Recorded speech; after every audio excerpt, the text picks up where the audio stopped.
Hey, welcome to the studio. Just wrapping up some sketches here. Today's topic is on strategic thinking.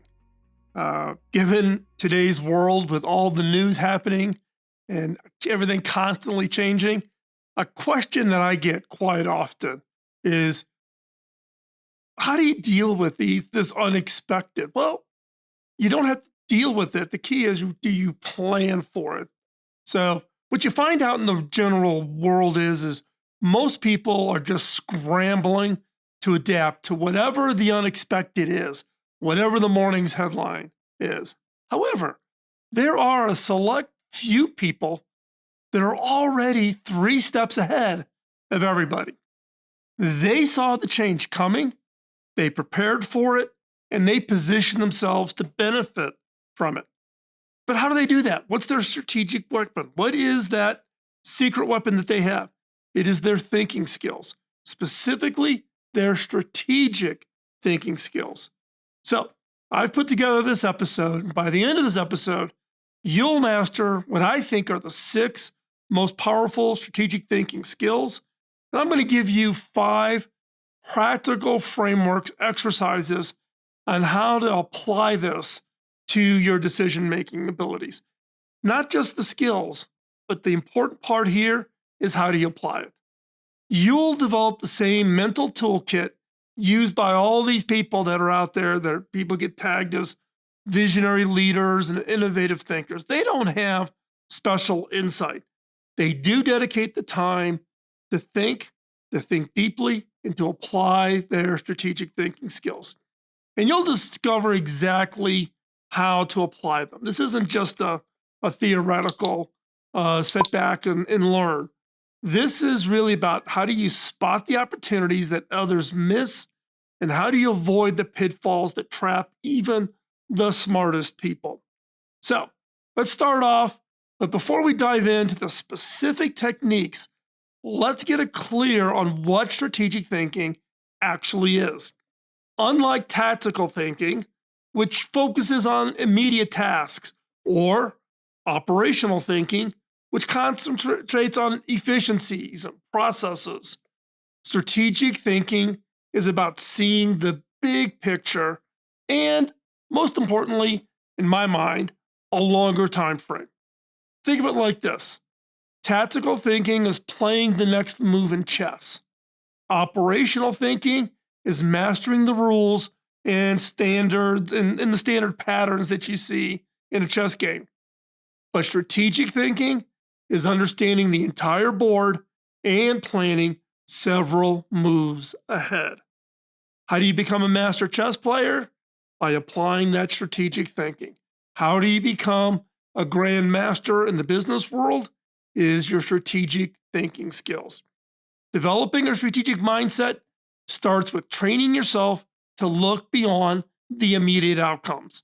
When faced with the decision, push yourself to consider its implications, not just tomorrow, but months and even years into the future. Now, this sounds simple, but it is surprisingly rare to find people who can think strategically. Think consistently and who've honed this skill. Most people just get caught in the urgency of the moment. They are reacting, not being prepared, and therefore getting caught off guard. The strategic mindset includes really 4 key elements. One is you need a long-term orientation. You need looking beyond just the immediate outcomes. 2, pattern recognition, connecting the dots across different domains. 3, comfort with uncertainty, making decisions with incomplete information. And this is the number one thing I see with new executives, being unable or uncomfortable at making a decision, making good decisions when you don't have all the information, you don't have all the data. Face it, you never will. And then proactive approach, shaping circumstances rather than just responding to them. If you apply strategic thinking, you can actually steer what's going on to your advantage.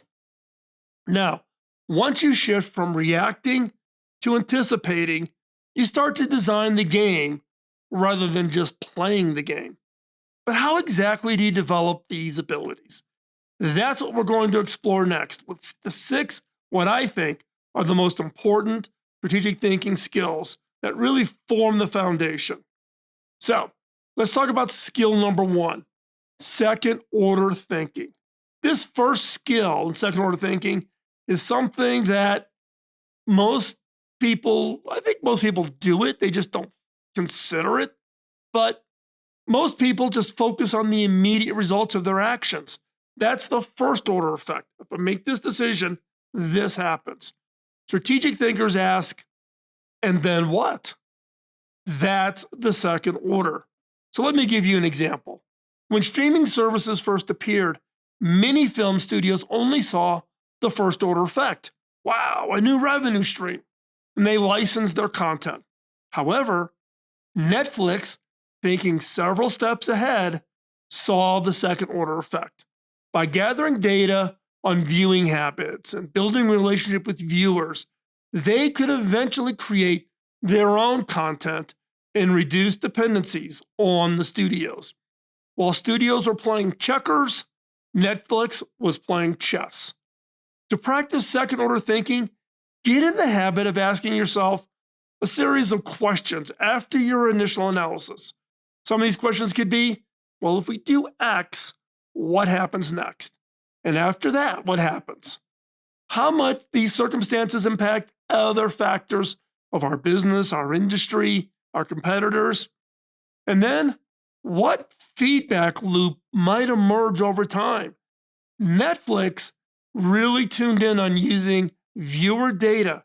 So every film you feed in and watch on Netflix, they use that to prioritize the new scripts that they're going to select based on what people are watching today. That feedback loop is hugely, hugely powerful. Now, this example discipline forces you to trace the consequences through the systems over time. And that's the key. It's not the immediate decision. It's about thinking beyond what happens next and what's the impact of that and what happens next. Skill number 2, probabilistic reasoning. This is a thinking in terms of likelihoods rather than certainties. Look, we all like to have certainties. If I do this, this will happen. If I do this, that will not happen. Life doesn't work that way. Our brains naturally want yes, no answers, but reality, I don't know about you, rarely obliges. Instead of asking, will this work? Try just wording it a little bit differently. What is the likelihood this will work and under what conditions? This shifts you from binary thinking to a more nuanced view that accounts for uncertainty. A practical way to develop this skill is to keep a decision journal. Write down important decisions you make along with your initial estimate of how likely various outcomes are. And over time, review these notes to calibrate your judgment. Look, nobody has that perfect gut. Nobody has that perfect analysis that says, there's a 71% chance this is going to become true. You take your gut, assign a number, see what happens, go back, calibrate. What should you or could you have seen to give you a more accurate feel of what the likelihood that something was going to happen? And as you get more experience and you go back and you create this historical data, you will calibrate your judgment and you will get better and better at being able to predict what the likelihood is. And you're never going to have something that's 100% or 100% the only decisions you make. Sometimes you got to make a gut and make a decision when maybe something is 50-50. Skill number 3, opportunity cost assessment. This opportunity cost assessment is really that understanding that every yes means saying no to something else. Resources are always limited, whether that's money, time, people. Strategic thinkers habitually ask, if I pursue this option, what am I giving up? This question prevents the common trap of chasing good opportunities at the expense of great opportunities. To practice this skill, whenever you're making a significant decision, force yourself to list at least 3 alternatives you're giving up by choosing your preferred option. You can't do everything. 2 arms, 2 legs, 24 hours a day. Certain laws of physics, we just have not figured out how to get around. Now, this asking yourself and listing those 3 alternatives that you're giving up, this creates the mental habit of seeing these hidden trade-offs. And everything has a trade-off. If I stop at the store on the way home, am I going to be late for dinner? That's a trade-off. If I choose to do this side hustle, what am I giving up? If I choose to work on this project, I don't have as many resources for that project. It's always these hidden trade-offs, and 99% of the people never consider them. Skill number 4, inversion thinking.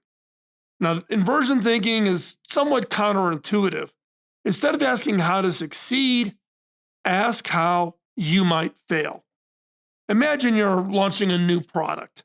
Rather than just planning for success, ask yourself, a year from now, if this project has failed miserably, totally gone nose down in the dirt, what will have caused that failure?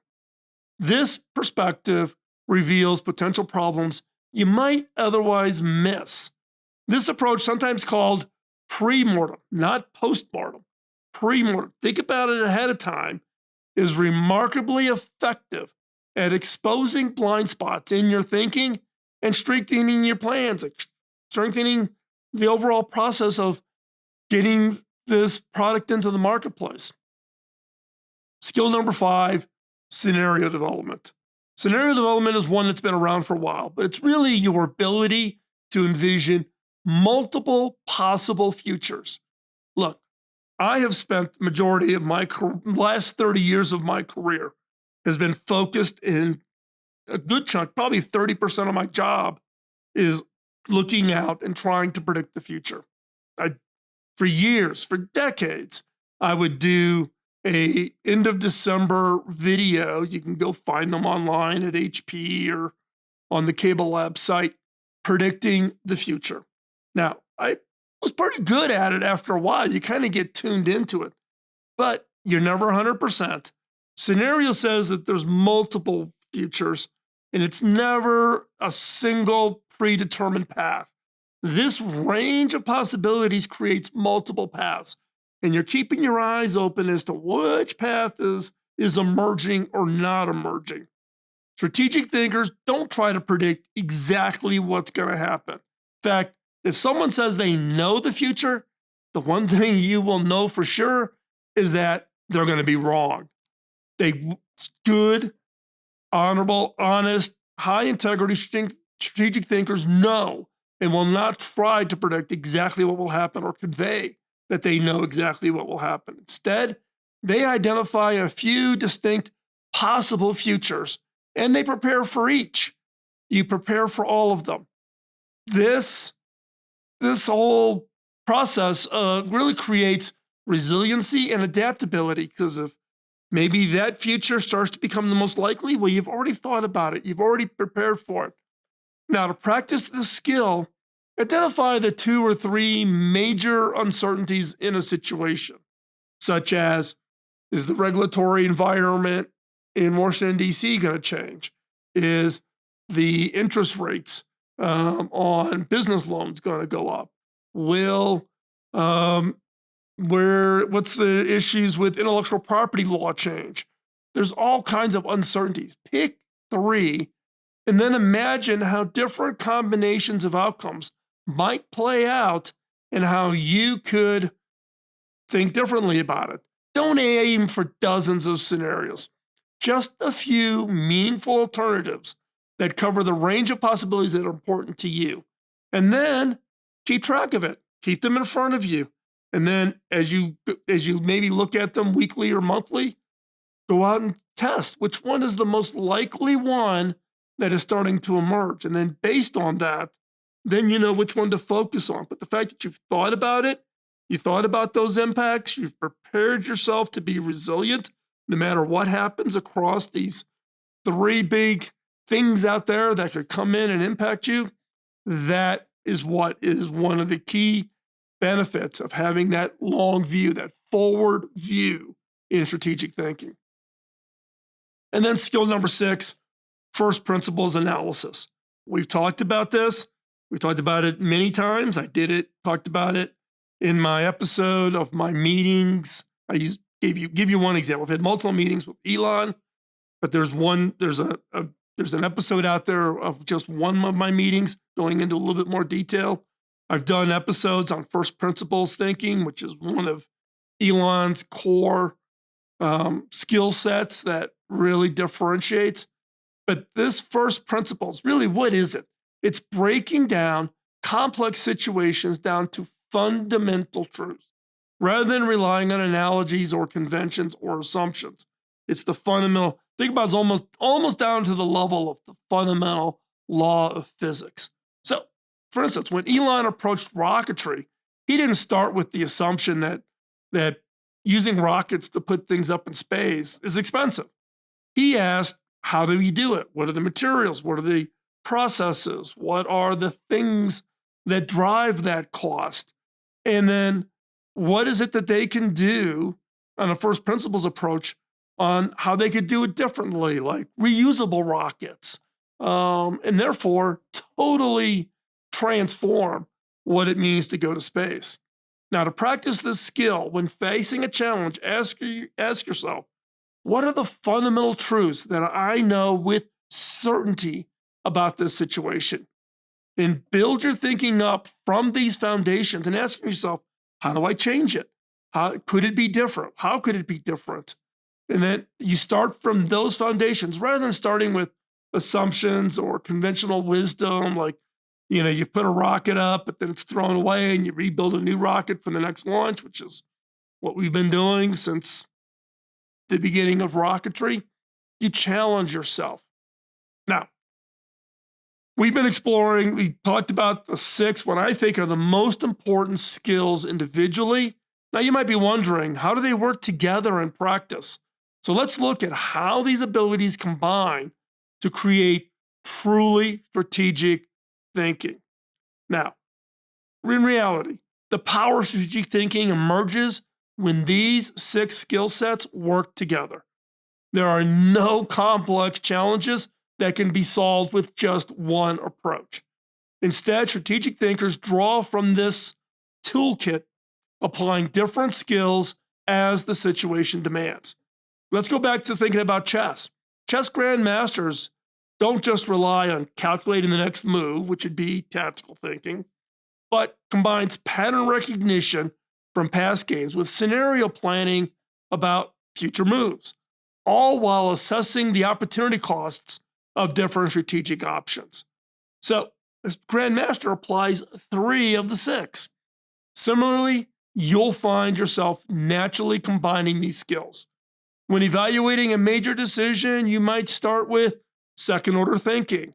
Go beyond not just the immediate impact of the move, think beyond it.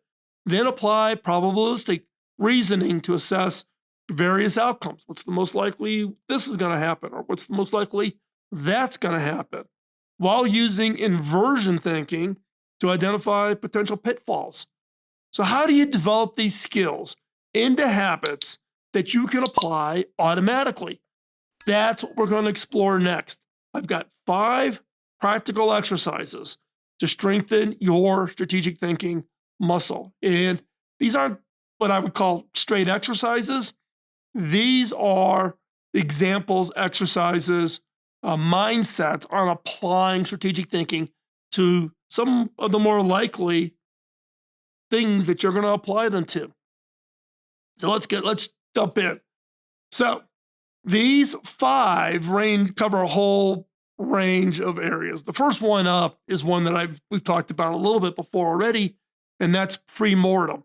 This is going to take in inversion thinking and second order thinking to really apply. So before starting an important project, imagine that it has failed completely. Spend 10 minutes writing down all the reasons for the failure. Not that it did fail. Think about it. A year from now, 2 years from now, 3 years, this thing goes face down. What would be the most likely reasons why that failed? You couldn't get funding, regulatory environment changed,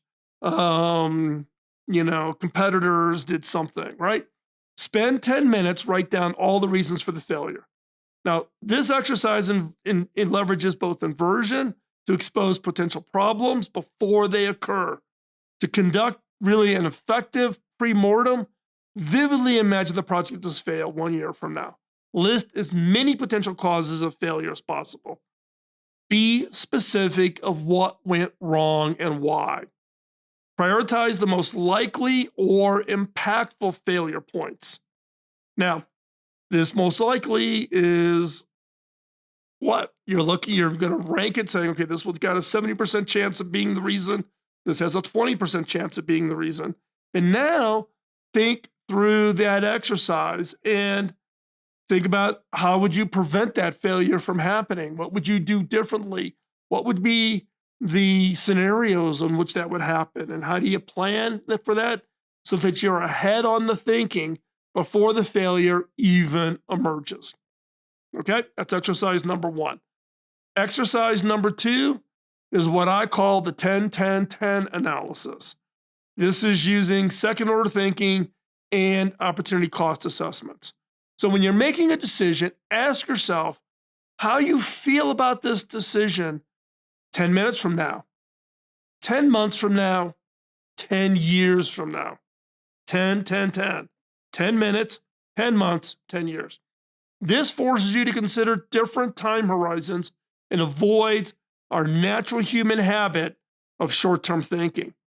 The power of this exercise lies in identifying decisions that might feel good in the moment, but cause regret later on. Or conversely, decisions that feel difficult now, but will prove invaluable in the long run.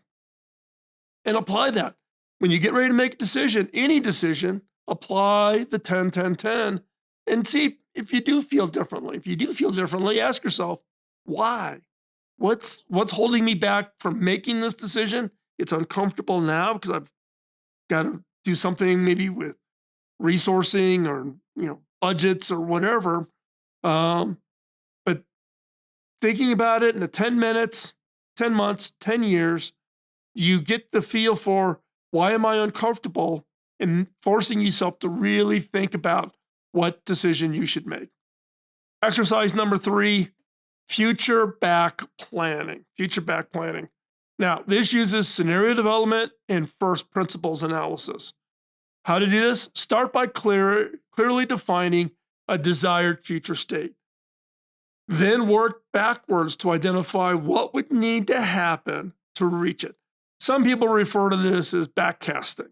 You go out, position yourself at some point in the future, 3, 5, 8, 10 years out, and then backward cast and then lay out all the pieces and all the steps. What is it going to take for that to be successful, for you to reach that state? Then this approach often reveals steps or requirements that forward planning totally misses. So if you want to be the future state where you've achieved something or you've dominated a new market that you've been desiring, whatever, position yourself there, think back, and you more than likely you're going to uncover something that forward normal traditional planning activities would totally miss.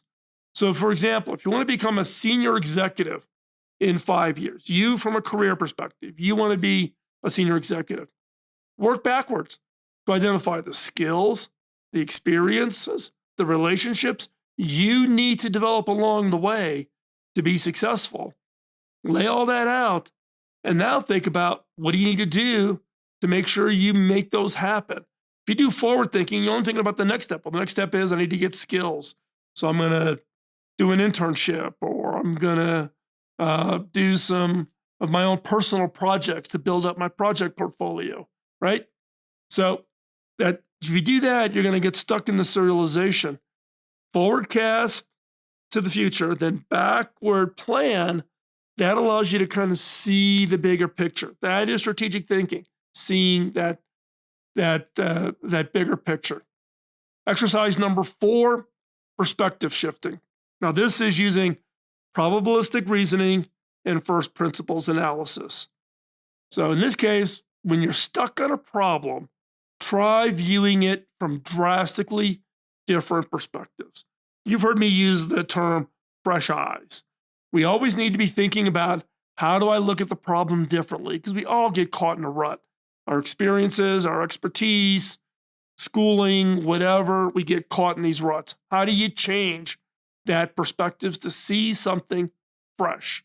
So you ask yourself, how would a competitor see this situation? How would a customer see this situation? Someone from a completely different industry came in and did this analysis. This exercise breaks you out of that fixed thinking pattern by forcing you to consider alternative viewpoints and probabilities you might otherwise miss. And so, therefore, it can be immensely revealing. Now, in my case, I do this myself, but I also take a problem to somebody that's not familiar with an industry or the technology and just have a conversation with them and ask them questions. Don't try to pitch them. Don't do that. Ask them questions. That jumps into exercise number 5, which is strategic questioning. Now, this is basically using all 6 of the strategic thinking skills. And this is incorporating questions into your thinking routine.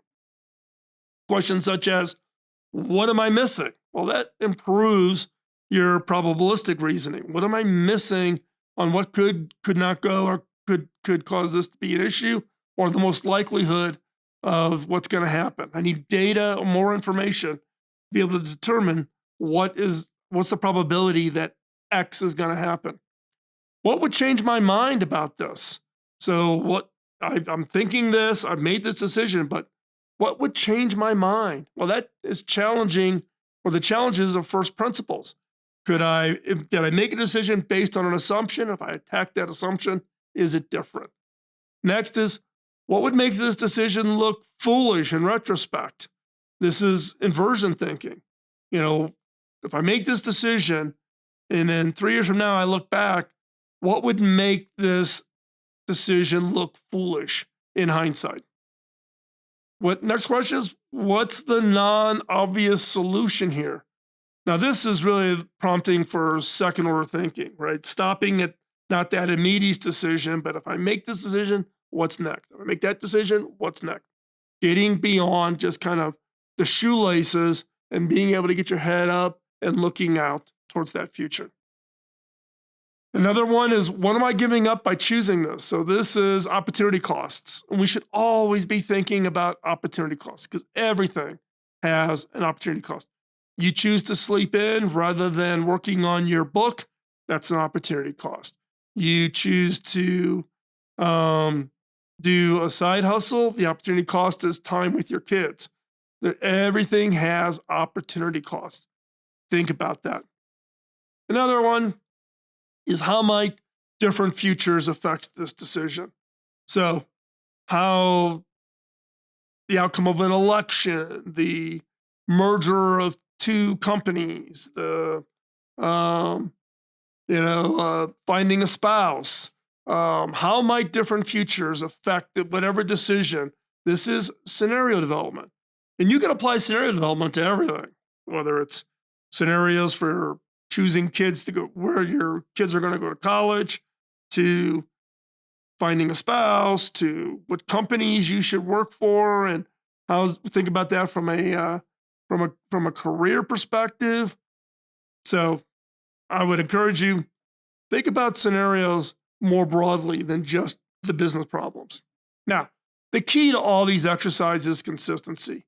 Even 5 minutes of strategic thinking practice every day will over time reshape your default thinking patterns. It'll just become second nature, to become automatic.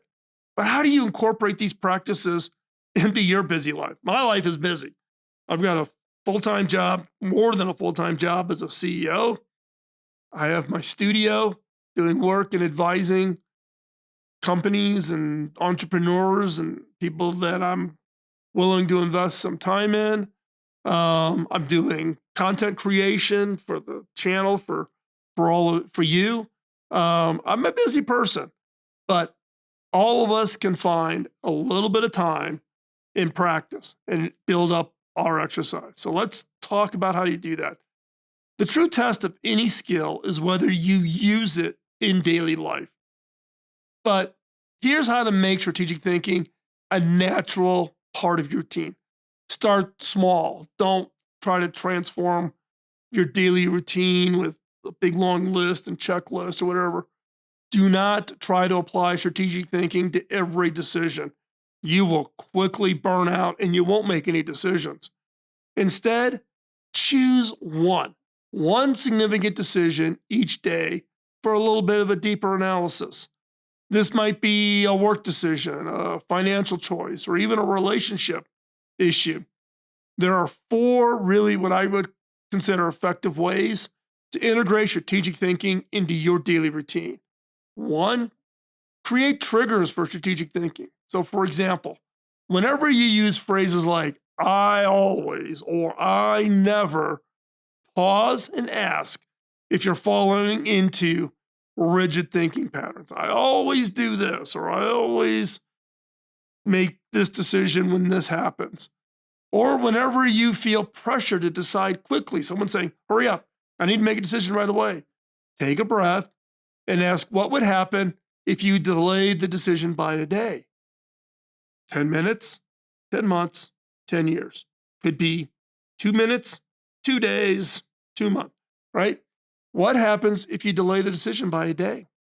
2, find a strategic thinking partner. Have someone to discuss decisions with that dramatically improves your thinking quality. Look for someone who thinks differently than you do, is not just like you. Find someone who looks at things completely different from you. That friction between perspective often generates insights neither person would reach alone. 3, schedule dedicated strategic thinking time, even 15 minutes once a week. We're talking about 15 minutes out of 7 days. That can make a difference. Use this time to consider long-term questions or review important decisions. 4, practice reflection. After making important decisions, take note of what went well and what you might do differently next time.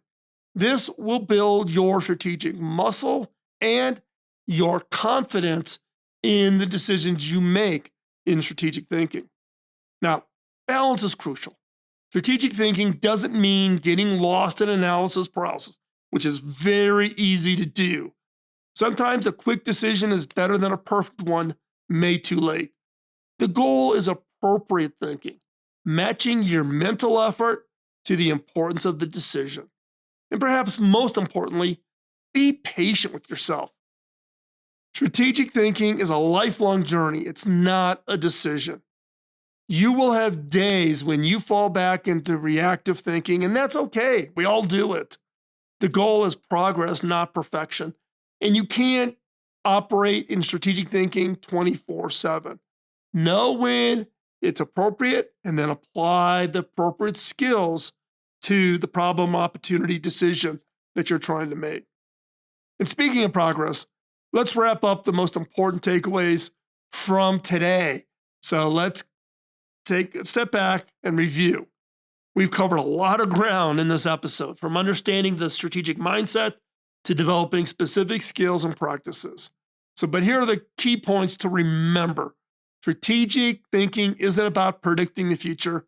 It's about preparing for multiple possible futures and positioning yourself for whatever happens. Your strategic thinking toolkit includes the strategic mindset, long-term orientation, pattern recognition, comfort with uncertainty, and proactive thinking, not just lean back, engaging. The 6 core skills, 6 most important skills in strategic thinking is, first up, second-order thinking, probabilistic reasoning. 3rd is opportunity cost assessments. 4 is inversion thinking. 5 is scenario development. 6, first principles analysis. Now, I've also given you 5 powerful exercises, basically structures that you can apply to a whole variety of different things that you're working on. And it's really designed to give you a framework to start with so that you can learn when to apply and when to mix and match the different skill sets. We talked about the pre-mortem. We talked about the 10-10-10 analysis, 10 minutes, 10 months, 10 years. We talked about future back planning, catch yourself in the future, look back. We talked about perspective shifting, get fresh eyes. How would your customers, competitors, others from outside your industry think about this? Strategic questioning, asking really good questions, and that being able to then apply and think about all 6 skills against whatever problem you're working on. Now, integration in your daily life happens gradually. Start with 1 decision per day and just build from there. Your challenge for this week is to choose just one of the strategic thinking skills we've discussed and apply it to an important decision you're facing. Notice how it changes your perspective and possibly even your choice. Now, as we wrap up, thanks for staying with me all the way to this point in the episode. If you found value in the strategic thinking concepts, please hit the subscribe button, click the notification bell so you don't miss future episodes. Also, give us that thumbs up, give us the like. Your likes really help us in the algorithm to make this content visible to others who could benefit from it. If you'd like to support the creation of new content like this, our thinking skills or think like, or the work that we're doing here in the studio, applying these thinking skills to your creativity, to your innovation efforts, then the best way is to become a patron over on Patreon, or by becoming a paid subscriber to Studio Notes newsletter over on Substack. You'll find the links in the show notes below or in the comments. So check that out, find those, and support us. Now, as I've said in the past, none of the funding that comes in through this comes to me. It actually pays for the staff behind the scenes that does editing of the videos and editing of the audios and does all the things that happen behind the scenes that really make this available. If I had to do it all by myself, we'd be lucky if we could get 1 show out a month if we were lucky. So throw a little bit of money into the pot, helps cover the cost for doing that, and we can keep up at a pretty good pace.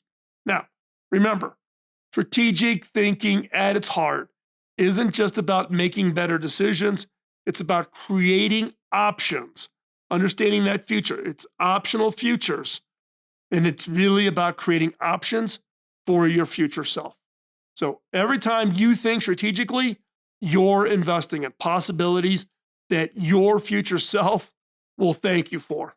So until next time, keep thinking ahead. Be looking to the future and make those changes and make those decisions and do it the right way, applying your strategic thinking skills. We'll see you next week. Bye-bye.